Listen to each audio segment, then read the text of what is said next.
Hey everybody out there, Chris and Mike here, and welcome back to another indie comic book review. Yes. You're gonna poke somebody with that thing one day. Because someone told you that. It'll pop out of screen in 3D. That's all they need to see is you in 3D. Hey, good work. Against us.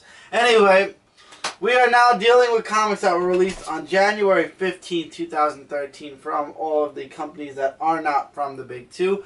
But before we get into those books, we have the next issue of Argo 5.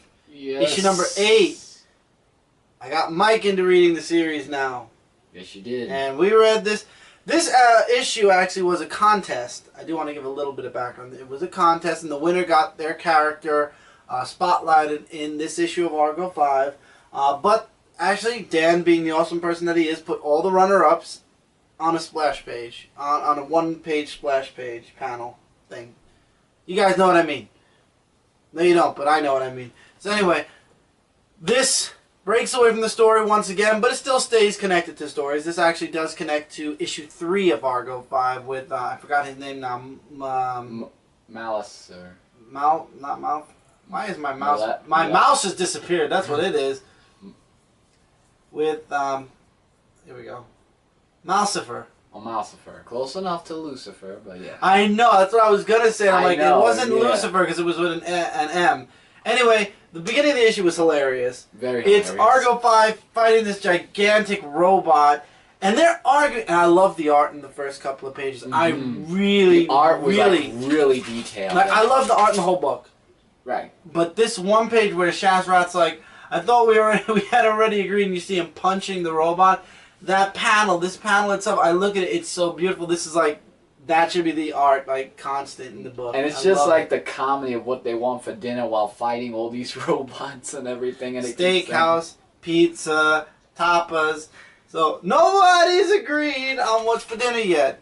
However, after beating the robot, it turns out there will be no dinner because they have to follow and track where the robot's from. With the robotic head that they bring to headquarters. Right. And that brings them to Mousifer. With his little buddy that's with him as well. Which connects, I believe, to Argo 5, issue number 2? 3. 3. All 3 and... Yeah, all 3. Mm-hmm. I want to make sure, because I remember there was lots of I remember you talking references about him in issue 3. You know. So this time around, Mousifer has these little detonator things, and he wants to destroy reality. Right? He wants to destroy different Earths with different heroes on it. He traps Argo 5 for a bit, reveals his plan, but then, of course, he opens up a portal to one of the 8 worlds, and out pops Envoy. Yep. And Envoy's artist, actually, the person who created Envoy, did the artwork for the couple of pages she was in. Envoy frees Argo 5. There's a lot of fighting between robots and her. She looks to destroy the machine. Yeah. Once and for all, so Mousifer can't destroy any Earth, including her own. And then, just as he's ready to open all the portals, he actually succeeds in opening the portals, but Gladiatra summons the heroes from each of those other worlds. And that's right the page where it has all the other characters in it, which was awesome. That was. And there's a humongous splash page, gigantic, with every single one of the heroes fighting either Mousifer's minions or the doctors or professors' robots. I don't say it that much, but if I were to get a poster of that, that would definitely be one of them. This would be an awesome poster. Absolutely. And Dan, if you're watching this, the page where all the superheroes are fighting, if you ever want to make a Vertigo poster, we definitely want to print. Well, we'll buy it. Hell yeah. Because this is a beautiful picture. In one of the best splash pages, I think, in this book, next to the first page, which I really like. So in the end, Argo 5 saves the day, and I love Chain Reaction's last line. See you in the funny pages. And then we got tons of pinups again. Pinups are awesome. I like a lot of them. There was one or two that really, like this one with Gladiatra. She kind of... Like the body's a little... Yeah, but love Blue Dynamo. The last one was really funny where like Blue Dynamo's on his little thingamajigger. Like Oh, last I know what you're talking about. Let's get Yeah. through the guest stars. This that one, yeah. And then they're just like I like the artwork in this for the artwork. was Shazrath. I don't know who did it. It's the last page of the book. It has a gigantic heart on it, and we have Chain Reaction looking at Kassira and Gladiatra and Shazrath together, and then you have Blue Dynamo. Blue Dynamo playing. I don't know if It he's looks on like a his PSP. It was a PSP. It looked like a cell phone, but then I'm looking again. No, it looks like a PSP. Yep. So 5 out of 5 stars. I love this 5 out series. of 5, absolutely. I love this series. It's awesome. It just keeps getting better. I don't care that it deviated away from the story this time. This story was great. Absolutely. I loved it. It's recommended. I mean, it's funny, it's serious also at the same time, and the story is just awesome. Yeah. I can't say anything. 100%. This is definitely a stamp of what do you call? Stamp of awesomeness. Stamp of fine, we'll call it that. The stamp of awesomeness, and one of the most highly recommended books I would say that have come out of the Indie Review. Next to, of course, Teenage Mutant Ninja Turtles. We're gonna go for the hardcover hard copy books first. That's the only book we have outside of this week, guys. Now we're gonna jump into this week's books. Oh, if you would like to check out Argo 5 or any of the other awesome books that come out of Argo Comics, you go to argocomics.com. That's ARGO comics.com. You can order your books there. Awesome books. Guys, you will not regret a single issue of Argo 5. Yeah, that's for sure. Okay, we go into this week's comics from Oni Press, The Six Gun, issue number 37. The Six Gun was actually, like... It was really like all over the place where we had left off from the last chapter where there's the widow Missy Hum in there, and she's just attacking him, and here's some artwork I want to show you, and it's just really an all-out fight, and she is one ugly person, you know, and oh, Missy, they call them. And Becky's trying to find a way out, and she turns into those snake things, you know, like where she was a body, and then it all turned out to be snakes. And then the snakes are attacking everybody in this civilian, and there's all like different guns they mention, like the third and the fourth gun of you know, different things that they use. Yeah, because there's 6 guns altogether. Right. And there are different guns that have different abilities and powers. So they're trying to get rid of the snakes while these other wild people are coming in. They look like one of the zombie cowboys, I guess. Because they have like masks or everything. But everything just happens, and then... Asher, from what we saw from last issue, comes back for revenge because they vowed to bring Ruth back. But when we saw from the last issue, forgot what his name was, that said that he would bring Ruth back. They went back on their word, and he doesn't like that they did that, and that's to be continued to sum up the whole book. So very intense, lots of adventures and stuff like that. It's picking up to be actually very epic. So I'd say check it out if you've been reading The Six Gun from Oni Press. Do you want me to? Okay, we'll do it that way then. The book that keeps getting better and better, Vertigo, Coffin Hill, issue number 4. Make sure the 4, because it was right there. Make these numbers so small nowadays. But anyway, starts off from where we saw from the last issue, where Coffin's friend, or Eve's friend, actually. I keep getting those names mixed up. Where Eve's friend was acting up from the last issue. And what's the irony is that she was actually with Nate, who's Eve's lover. They have a backstory a little bit of Danielle's backstory. That was her name. And there's some artwork here, which is still the same as before. It's very fascinating, and they're just looking for evidence on you know, different stuffs, and it's just like all about spells and stuff like that from what we've seen in the issues. and you know, it just develops into like a more serious book where we find out that Danielle actually, well, let's just say, she turned out to be a demonic form of some type, I would say, which you know, and she wants to be with Nate, but Nate doesn't know that she's a demonic form. And Eve doesn't want Nate to get hurt by that, so Nate doesn't believe Eve, obviously, because he thinks Eve's jealous. I mean, we've seen that. But then, of course, Eve and the mother have a talk also about different spells in the book. And Danielle and Nate, let's just say she put a spell on him. And now he's hurt. That was a Hocus Pocus reference right there. But, a lot of young viewers have no idea what movie you just referenced. Hocus Pocus. Just type it in and watch the movie. But, serious stuff in there, I tell you, from Vertigo. Okay, I have 2 comics from Archie Comics. I read that one, and I read most of this one. Oh, you did? Oh, Mega Man, issue number 33. That's the box variant cover. Yes. Box variant, it's called? I think it's called a box. Yeah, the box art brawl variant. Same thing. Original Mega Man versus the unknown Mega Man. And this is the after effects of what happened with the Curse of Ramun, where Dr. Wily and Dr. Light are trying to find a way to bring Mega Man back to life.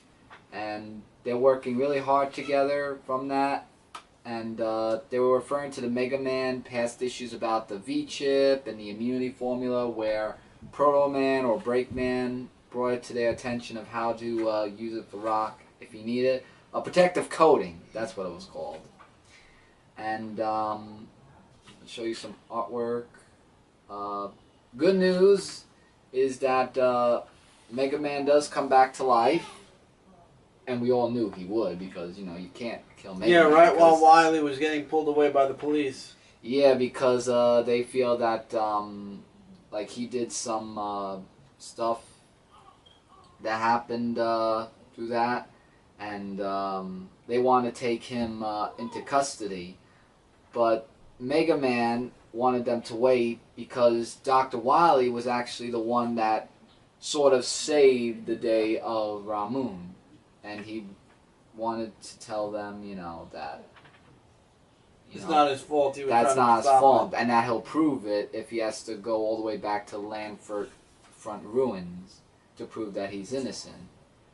And Mega Man's just here to protect everyone, you know, that's what Mega Man does. Dr. Light tells the whole people who are doing pictures and everything to find out that Mega Man is alive. And robots are helping humans, which I always find. But in the end, Mega Man seems to be returning to the battleground that was almost his tomb. And what dangers lurk ahead of him in the Landfront Ruins in this last issue. And I believe next issue we're going to have a cross. We're going to have Mega Man, and we're going to also have Mega Man X. Yes, there is a advertisement for Mega Man X, which I actually do want to look into. You're going to be shocked with that. Let's just leave it at that. Yeah, so I'll look at that, and if I like it, I'll buy more. If not, then... You're going to buy it anyway. Well, I'll buy it anyway, exactly. And Book of the Week from Archie Comics. And I agree, that last issue, man, and I love how all the comics come together, and this is the last issue. Wow. Yeah, Sonic the Hedgehog. Countdown to cast the conclusion of Sonic the Hedgehog issue number 256. The way they ended this comic book, from start to finish, throughout the whole series, was just... It's an end, but it really isn't, because it goes into something else. Yes, and this is where Amy Rose, along with Sally, meet up and encounter with Metal Sonic. Artwork's amazing, as well as the Mega Man one, which I forgot to mention, well, unless I did mention it. And basically, throughout half the page, they fight with Metal Sonic, and win an intense battle. And then Sonic comes in to draw Metal Sonic away due to a race and everything. They go back to Sky Patrol, and Sonic, seeing that Sally's not a robot, and she's like saying, well, what are you talking about? Because remember, the Genesis Wave wiped their memory. She died and was a robot then. Right. And the only way that they could get their memory back is to touch Nicole's device, which they do, and there's a Freedom Fighters reference, which is actually going to lead into the next story arc. And this is the page where they get their memories back, and they remember everything that happened.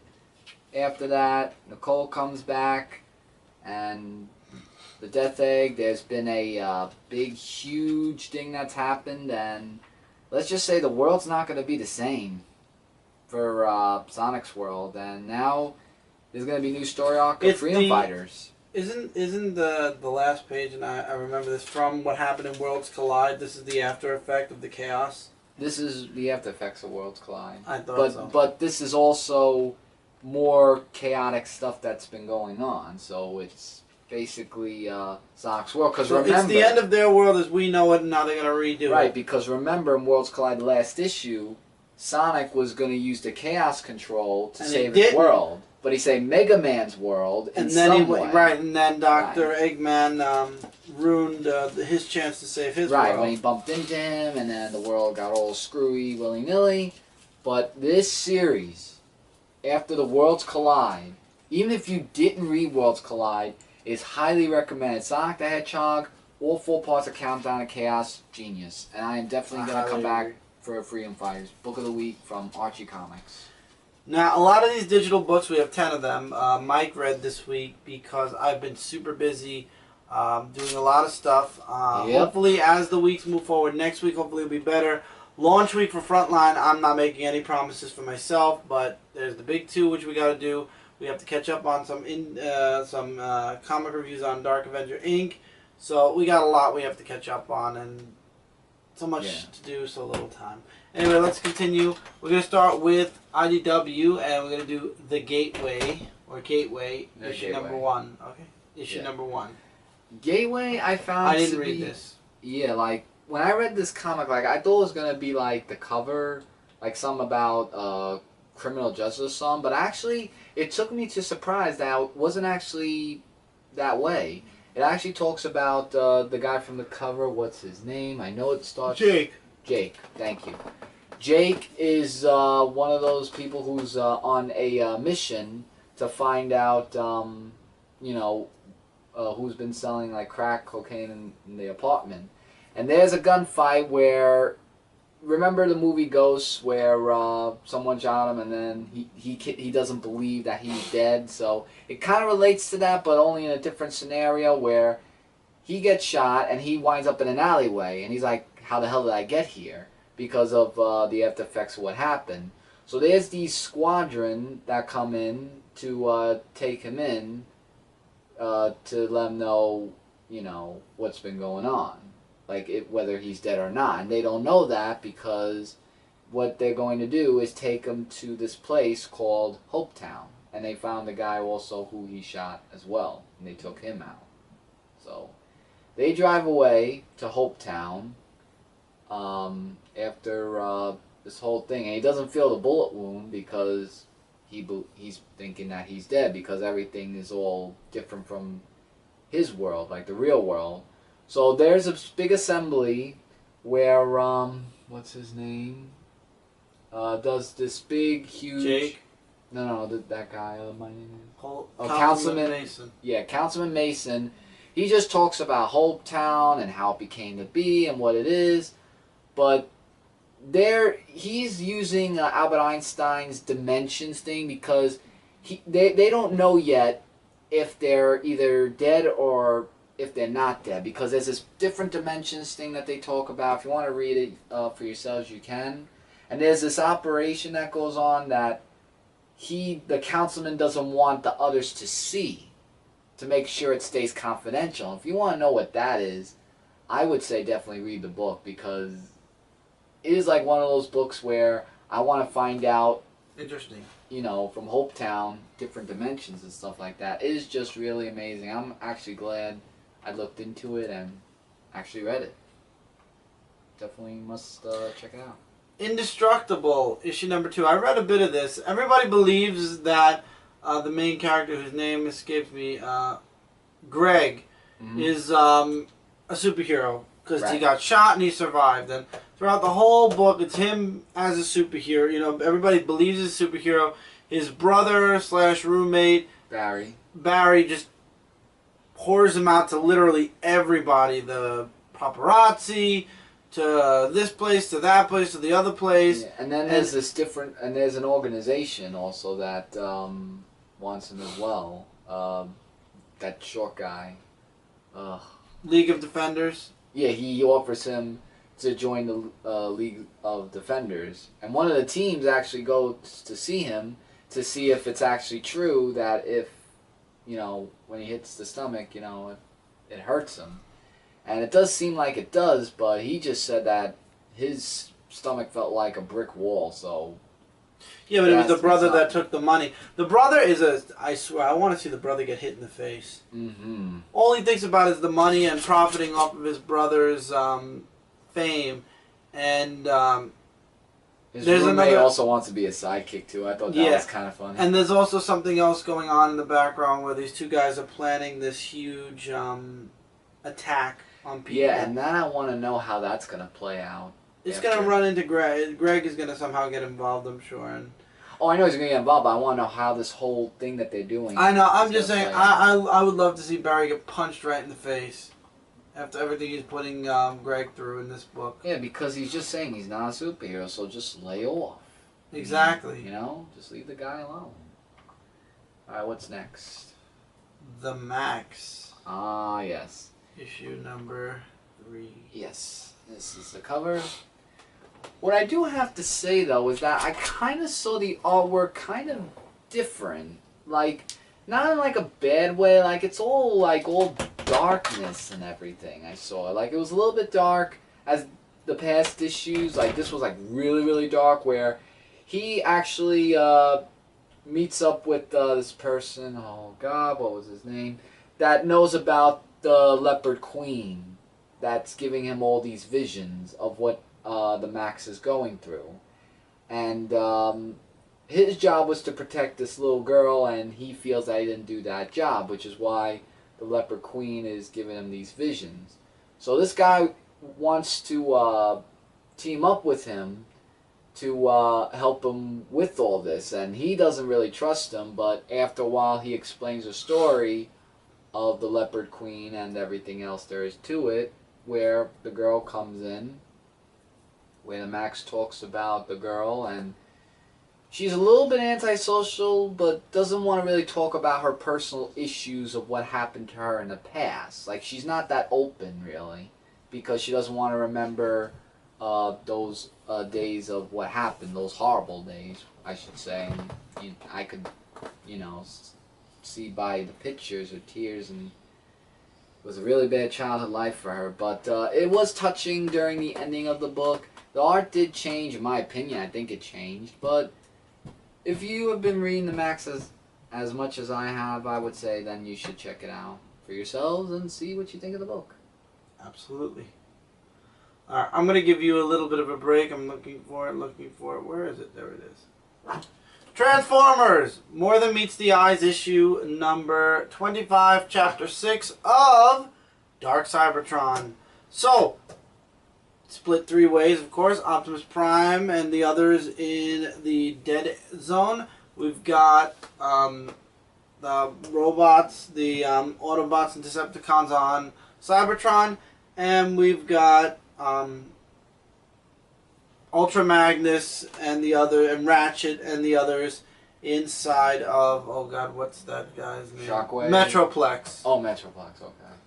So, on Cybertron, the Titan is alive and he's heading directly for Cybertron City. Can he be stopped?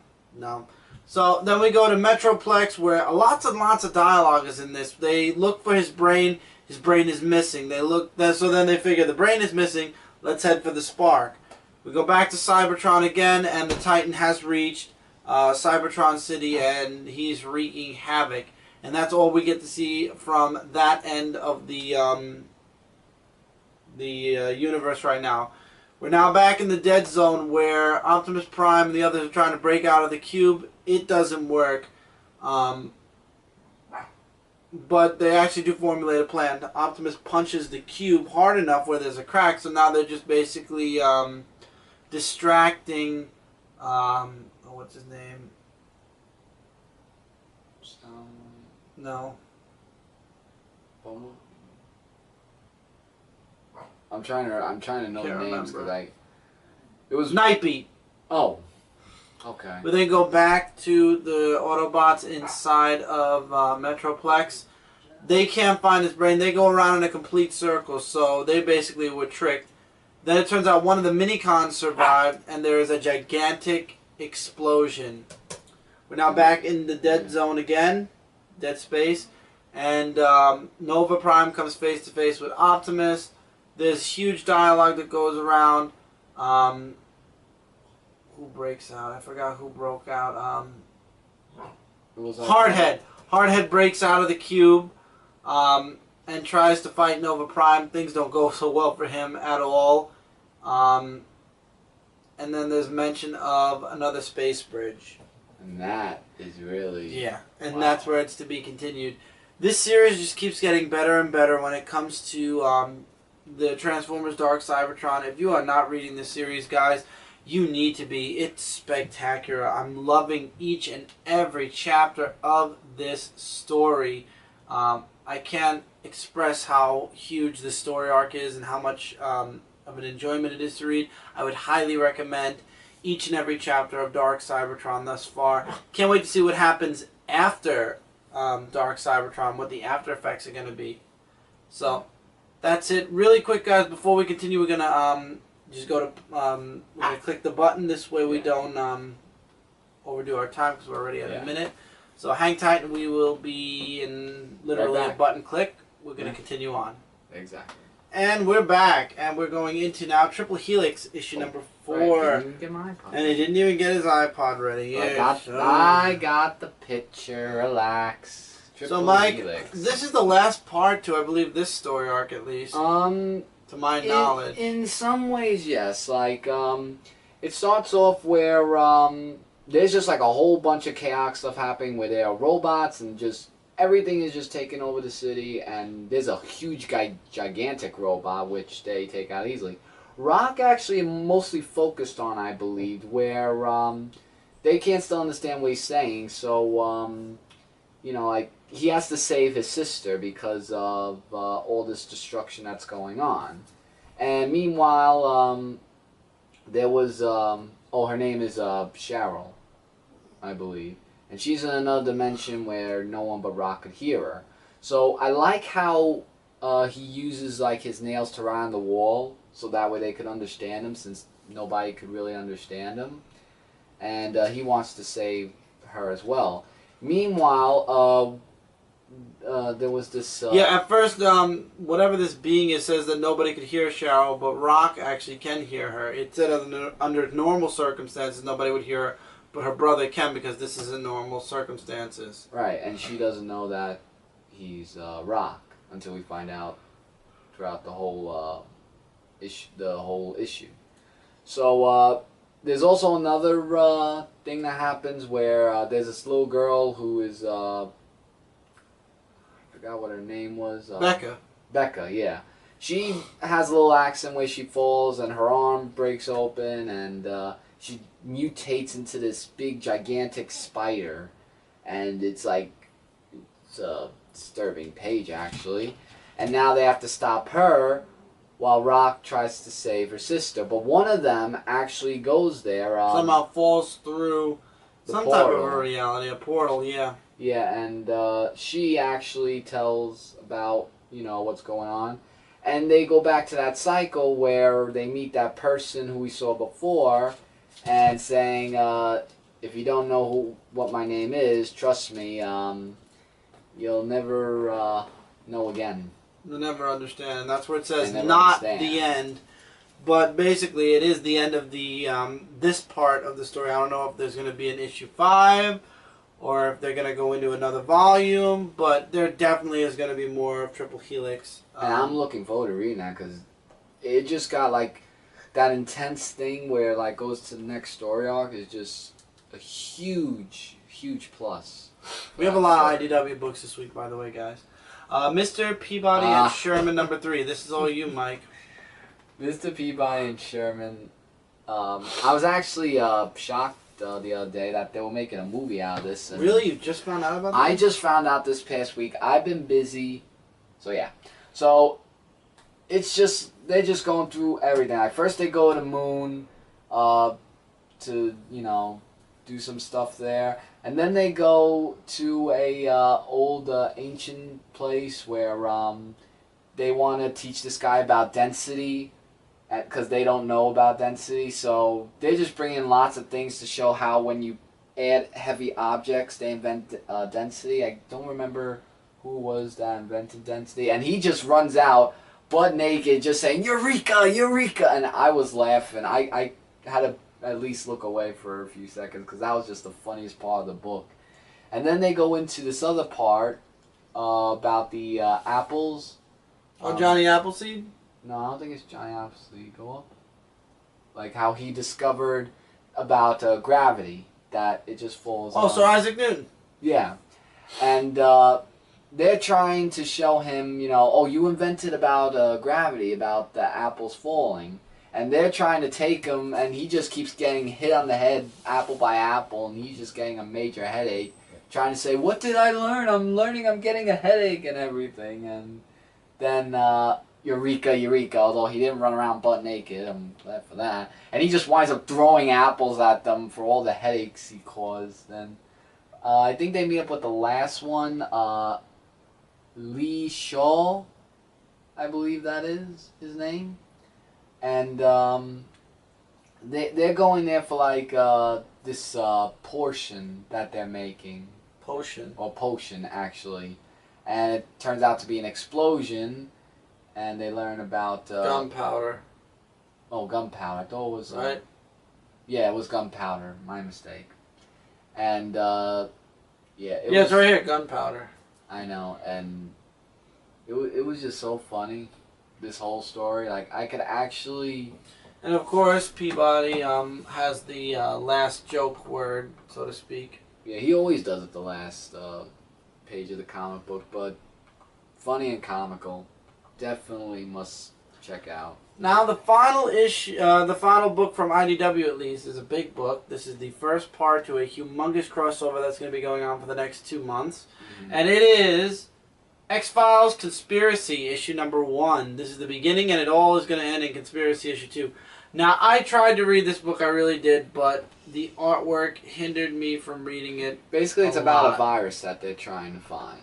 Okay. That's what really the whole book is about, which is going to lead the lethal virus is spreading. And they want to find out what this virus is, and it's going to lead to them calling the Ghostbusters, which is where they're going to meet in the next issue. And of course there's little tidbits. I did look through the book. There are tidbits of like the Turtles, Ghostbusters. There's a tidbit about the Transformers.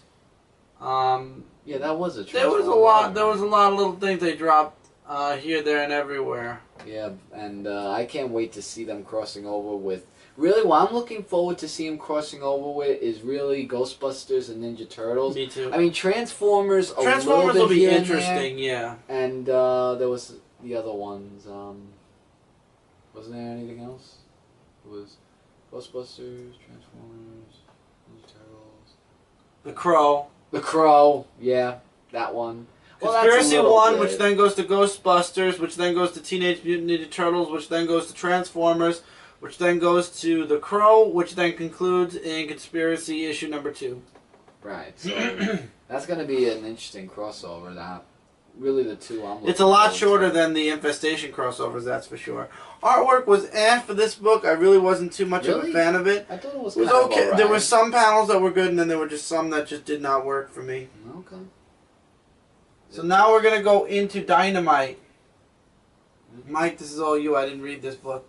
The Shadow Now, issue number 4. Yep.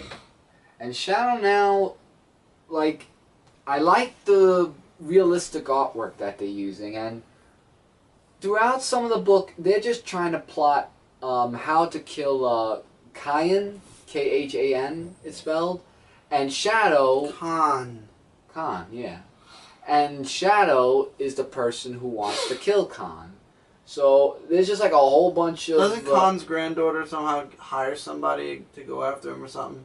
Well, yeah, but I didn't want to spoil that much in the book. But basically, yeah, she does do that to hire someone to go after him. But then it leads to where Shadow meets up with that person to be his ally to help him go against Khan. It's like a whole big. It goes like round and round in circles. Like, not saying it's hard to understand. Like, it's a very well. If you've been reading this, it can be easy to understand the whole story. But just to really sum it up without giving too much away, it's really plotting of how to kill Khan. And there are lots of stuff that happens in the end, including the ending part of that big little thing that happened with the whole gas tidbit that happened in one situation of the book, where they didn't actually kill. They wanted to kill Shadow after they killed Khan, or they wanted to try to do a little bit earlier, which didn't happen. So that's basically how much I could say about the book. But it is really great. I'm looking forward to seeing what's going to happen more in Shadow now, as well as the other things connected to it. So really good stuff. Okay, and now again with your book, Image Comics, Protectors Inc. issue number 3. Well, how's it going? I found it to be more of a criminal. There's a crime, and now they have to figure out who committed it. Right. Yeah, like I felt it like more of a Law and Order story of them really trying to find out, who killed. What's his name? It's up there. The Huntsman. The Huntsman.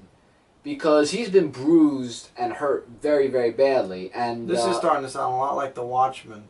Yeah, and the lieutenant actually goes to ask this one guy a question who he believes was behind all this, but he's telling him that he's not the person that did all this. Like, he's just saying that there is more to look into it.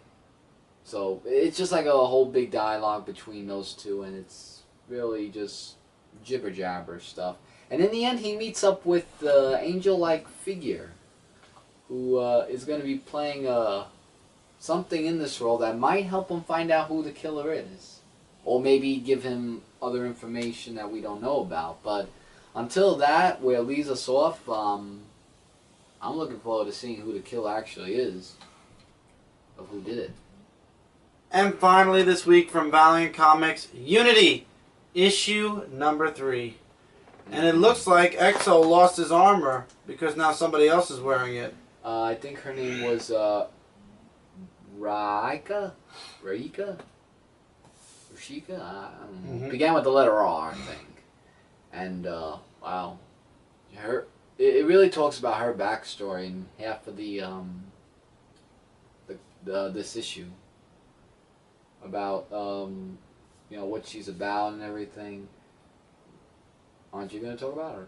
No, you go ahead. Oh, I thought you were talking about it. I didn't want to interrupt you. I didn't finish reading my it, no. bad, yeah. When she puts on the suit, she talks about her deepest memories of things she's been through. And what I like about this issue that really got my interest is that she describes of what the suit feels like and what it, like how it impacts her along with different devices that it had to make the suit very potent to her, because it was like a symbiote, really, that she couldn't get rid of it. And she uses it for, good, for a mission to try to help out these people who are in the middle of a fight with it's like a big war, and she comes in to actually stop all this with using the machine, of course. And it also talks about one part of how she can do like internet communication, which is actually, I never knew EXO had an internet Wi-Fi thing going on in there. Like, you get to learn more about the suit. Like, it's like you're actually in the suit the way she describes it to us, the readers, of what the suit is like. Which is what I said before, is what really pinpointed my interest of reading the story. And wherever they're at underwater, it explodes. Well, yeah, because she actually there's a little plot behind that, which they can read the book to find out. But at the end, she actually gives up her exo armor and gives it to what's his name? The head of the Harbingers. Yeah, and she gives it up to him for different reasons. Harsama, that's his name. He contains it and they walk away. They seal it away and they walk away from it. But her mind is actually like, you know how when you get rid of something, you still have that feeling that you still have it? Like, she has a way of using her mind to go through internet computers and stuff like that, and she comes up with that new ability as if she still has the suit. So there's a cause and effect like moment for her in a good way. Not saying it's in a bad way. And then we see this other character who looks like that he's gonna jump into the next story of the next year. Yeah, it looks like they're gonna be turning on the Harbingers. Exactly, like probably individually. But this was actually really interesting. It's like you actually. Yeah, it's gonna be interesting to see if Arik ever gets his exo armor back. Hey, you actually think that Mole they're gonna do what it feels like to be inside of Iron Man? You know how the suit is. Like they did with Unity? So that's it for this week's indie review, Just guys. saying as a question. God. I understand, but they're done now. That's all the time. That's all the comics we got for this week. Yep. Hopefully next week will be bigger. I did not get all the comics digitally yet, so I have no idea how many we have. But we are gearing towards the end of the month, and there are a lot of books towards the end of the month. There's 5 Wednesdays this month. Anyway, first of all, comment, welcome. Suggestions, agree, disagree with what we say. Questions? I said questions. You did? Books you'd like to suggest to us, feel free to leave it in the comments below. And your comments will be heard on the weekly comic book haul this coming Friday. Yeah. Also, if you enjoy what you see here and you're not subscribed to this channel, there's a sub button somewhere around this video. Please click that sub button. This way, we're in your sub box and you don't miss out on a single indie review, comic review, or comic haul. Or anything else you do. Or Comics Point 3 whenever we have the time to do it. Also, don't forget to check out Comic Related, Comic Frontline, and DarkAvengerInc.com. Let's first start with this. Your #1 source for comic related news, reviews, and more. Also, don't forget that as of February 11, 2014, Dark Avenger Inc. is moving to Comic Frontline. So there will only be Comic Related and Comic Frontline very soon. And it is going to be a huge launch week. We got tons of things planned. We've already got trailers up. We've already started putting videos on Comic Frontline. We are itching. We are wanting to be on there now, but we are waiting to give you guys the smooth transition. But stuff's going up on Frontline. You know, what we're going to show on the Comic Frontline website. Trailers have been going up. The first contest has been talked about already, and guests will be there. We're not going to divulge who. Huge things are coming for Comic Frontline, so don't miss out. February 11, 2014. If you haven't already subscribed to Comic Frontline, go to youtube.com/Comic Frontline and give that sub button a click because we are going to have big things and you aren't going to want to miss out on a single thing. Also, go check out comicfrontline.com, which takes you to the blogger, which is where we post some of the videos, or at least most of the videos. And we got tons of written articles and news and stuff that we get daily. Site is updated, or there's always something. There's something new every day, 365 days in the year. Or 66. You know, because 366 in leap year, but this is not leap year. Yeah. So anyway, with that, guys, hope you enjoyed this indie comic review. Comic of the week definitely was Sonic the Hedgehog 256, but Argo 5 issue #8 was another spectacular read, even though it did not come out this week. Thank you guys for sticking around. Look forward to a lot of big books next week. We'll see you guys tomorrow night for the regular Big 2 review for the comics that came out this past Wednesday. But until then, guys, keep reading, keep collecting. And keep watching. And we'll see you guys in the next review. Take care, everybody. Later, guys.